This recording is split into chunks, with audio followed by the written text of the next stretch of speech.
After sharing in the last episodes how I was completely oblivious to the fact that I am indeed for the girls, despite marrying a man and only being with men my entire life, I wanted to share in this episode how traveling held me to heal.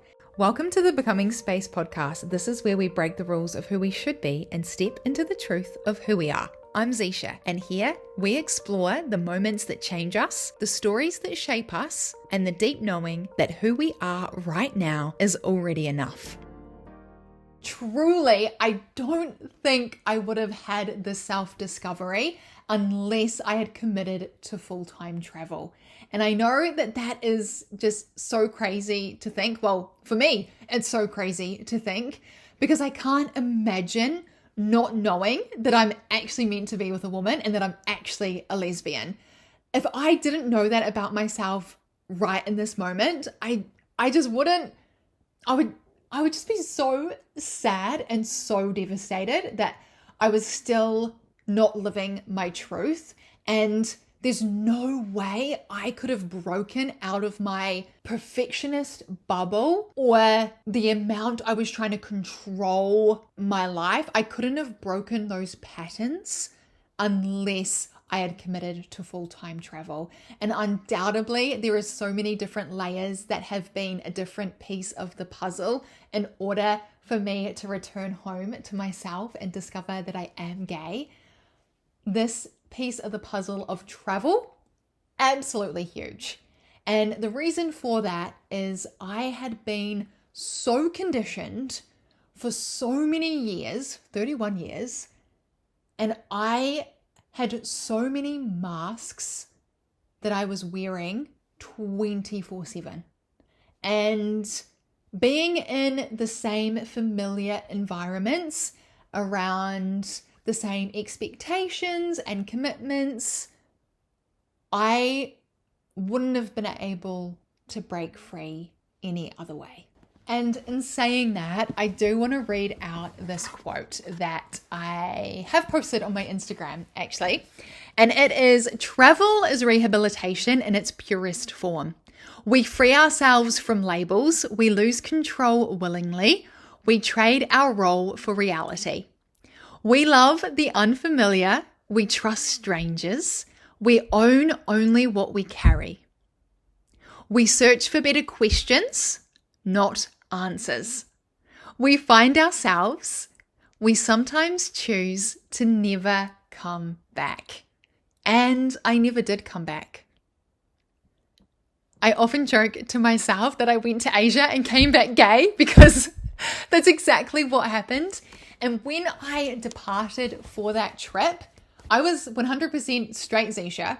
I was married to a man and I had ticked every box that I could possibly have ticked. I was living my dream life. I was successful. I had done it. I had got to the top of the mountain and was excited to just keep exploring and living my dream until that inner knowing of unfulfillment was so strong and so uncomfortable, it led me to discovering my authentic self. And this canister of travel and no one expecting anything of me was the key to me returning home to me and finding out that I am indeed a gay girly. And I am so, I'm just so thankful. I'm so thankful. Thanks to so much growth and so much commitment to myself and my courageous yes of signing up with a coach, I had the tools to navigate this discomfort and fear and return home to me. And with that, I want to share my caption to this quote that I've just read out, because this truly just sums up traveling for me. And I'm so excited to be continuing traveling very, very soon, but that's a story for another day. So this is the description that I've put with this quote. "It is often said that traveling is running from or avoiding the real world. How many times have we heard that, right? Oh, you're off again. You're just avoiding reality. You're not living in the real world. People can relate travel to escapism, which yes, it can be. And hey, we all love a cheeky little cocktail or mocktail sitting on the sun lounger overlooking the ocean. That escape is much needed and 100% necessary, and absolutely it is escape from the real world. We all need that. But traveling full time or backpacking, putting yourself purposely in very uncomfortable situations halfway around the world with no support network is not escaping reality. It is throwing yourself headfirst into the deep end. And I absolutely loved it because it made me grow so much. So it's very obvious. I disagree with the fact that traveling is just escaping or avoiding, because my belief is kissing goodbye to familiar comforts and living out of a suitcase isn't something I see as running from the real world. It's running into the real world where unknown begins. Full-time travel put me in a position to live in my reality for the first time ever.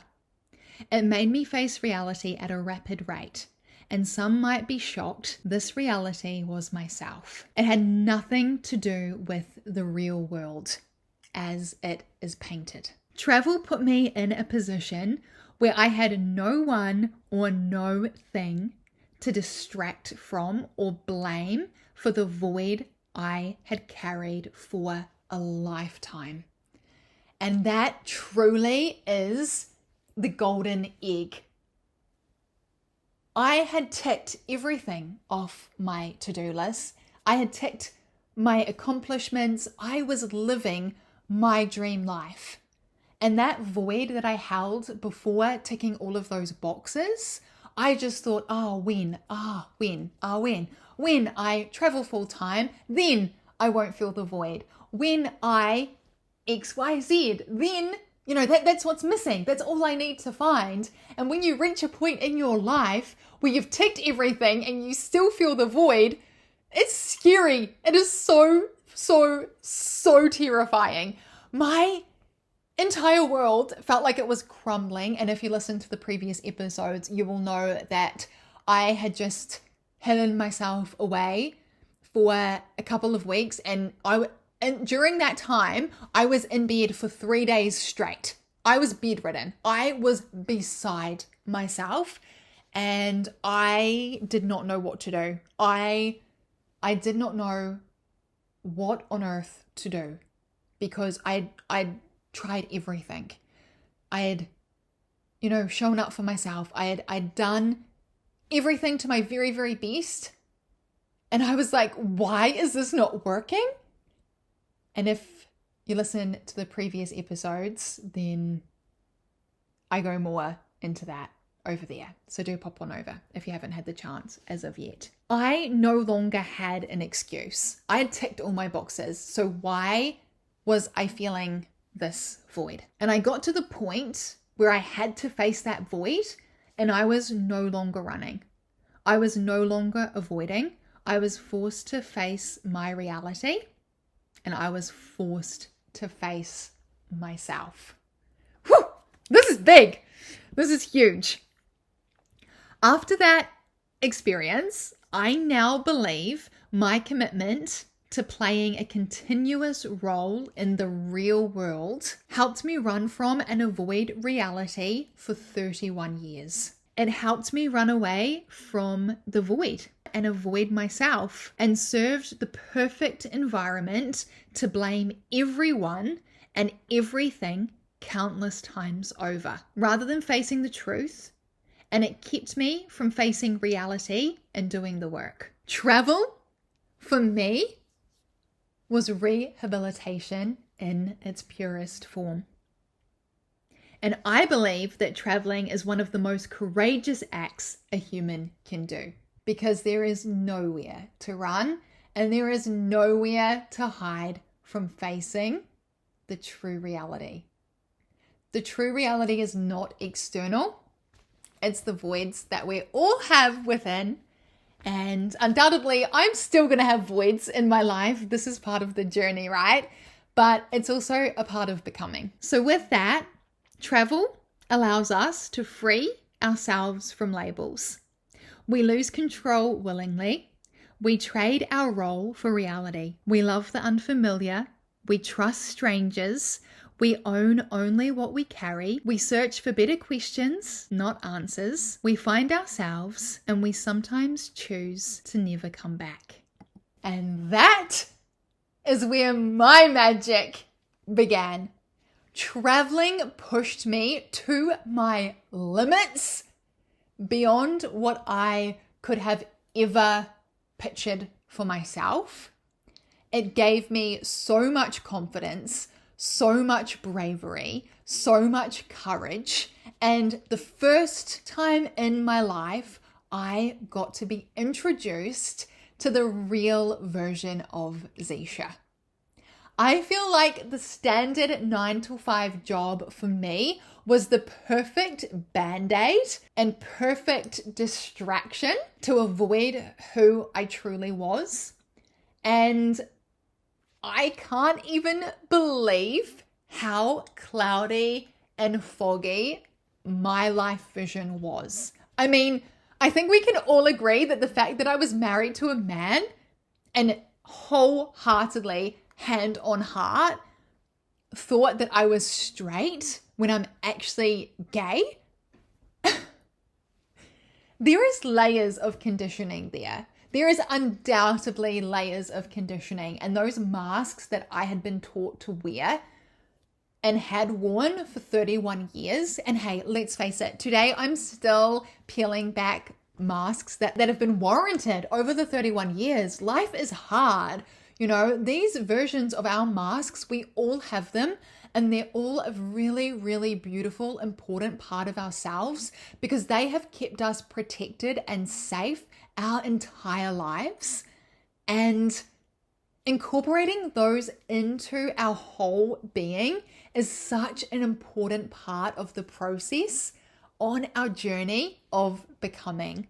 And I know that everyone's experience is unique and individual. And I know that the key to unlocking, this true authentic self isn't going to be traveling full time for absolutely everyone.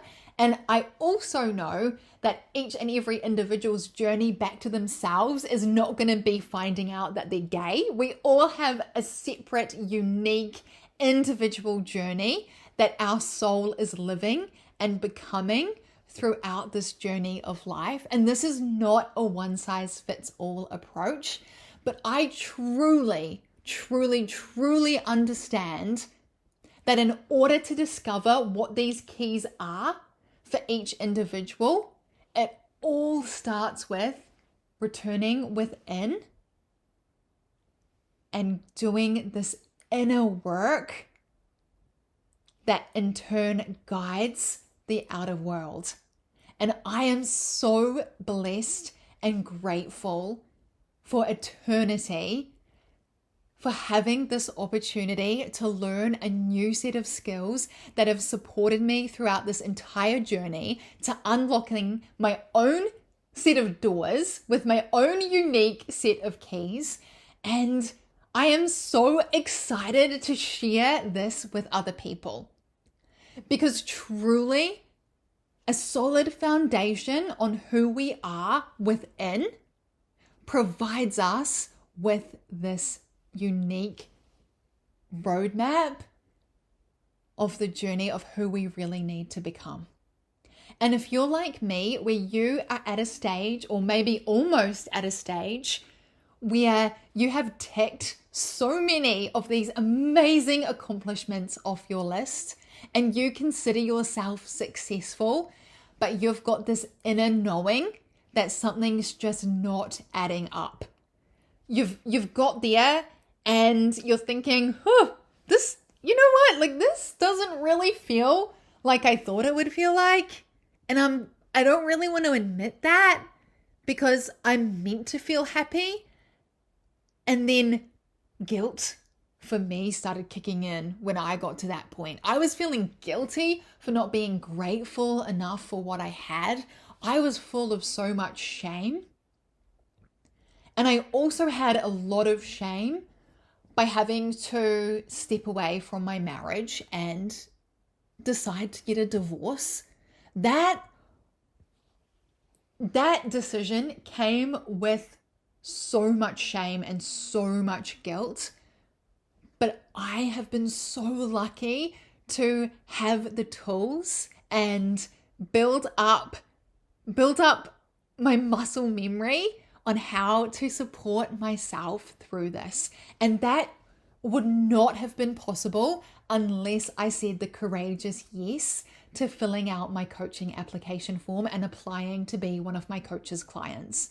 I am so grateful for the whole entire journey and to have such a safe canister and safe environment where I had unconditional love and support from someone else that had already found their own unique set of keys to unlock their own unique set of doors. And my life coach has such a beautiful story of her own. And of course, our lives couldn't be any more different. But truly, we both understand, and thanks to her, I understand that it really starts by going within. And I'm so grateful to be able to offer the same canister of support to others that find themselves in a position where they feel like they've done absolutely everything right, yet they feel like they're drowning. I certainly felt like I was drowning at the beginning of this journey. Like I was drowning, like never mind the deep end. I was in the depths of the ocean and I had so many thoughts buzzing around in my head, so many emotions, so many feelings. I just was paralyzed, and taking the courageous step, applying and then signing up to a coaching program changed my life tenfold. And I cannot be more grateful and happy and thankful that one courageous yes put me on the path to returning back home to myself. And I truly want that for everyone. We all have the capacity and capability to learn these tools and learn these skills in order to live to our absolute maximum potential and really feel that full aliveness and get to experience life as we were always meant to experience it, and be full of love, full of peace, full of radiant light, all while being able to hold the really, really tough sides of humanness, which is often painful. Those feelings like to visit and pass through.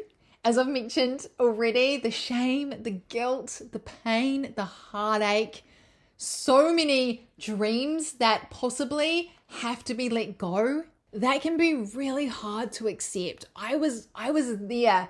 I was having to let go of so many dreams that I dreamt for myself. I had to let go to the only way I had ever seen myself. And that came with a huge grieving process. I had to grieve not only for my marriage and my husband, I had to grieve for the only version of me that I knew. And that level of grief was huge, but I was supported so beautifully. And I had the skills to hold myself through that, all thanks to a past version of me signing up for that course. And I'd heard the saying before, your new life is going to cost you your old one. I had no idea to what extent that actually meant. And it has felt like literally everything has had to fall apart, which has been incredibly, incredibly tricky. But I am proof that going through it, committing to doing the work, committing to not turning back and doing it scared, doing it afraid, doing it terrified, in the correct environment with the correct support, it is possible to get through. Any of us can do it. Because the keys come from within. Nothing in the external world can get in the way of your light once you truly learn how to hold it. And it is so incredibly magical. Traveling full time introduced me to a lot of that magic as well. But truly, without having a coaching program that was a consistent element of my life throughout the inconsistent adventures, I wouldn't have accomplished what I had accomplished without both of these incredible pillars to get me to where I am today. It has been a journey of pure magic, and I am here to reiterate, traveling is not escaping the real world. Traveling is one of the quickest ways to face reality and be met with yourself. And it has a lot of beauty, a lot of growth, and a lot of freedom waiting on the other side. Thank you for being here on the Becoming Space podcast. These conversations are just the beginning. And if you feel drawn to explore deeper, my coaching space is open by application for those who are ready to step into more of who they truly are. I'd love to connect. You can find me on Instagram at Zisha Aspin. If you're enjoying the Becoming Space podcast, I'd love for you to follow, leave a review, and share it with someone you love to share the love. You are exactly where you are meant to be. There's no rush, no right way, only your way. See you next time.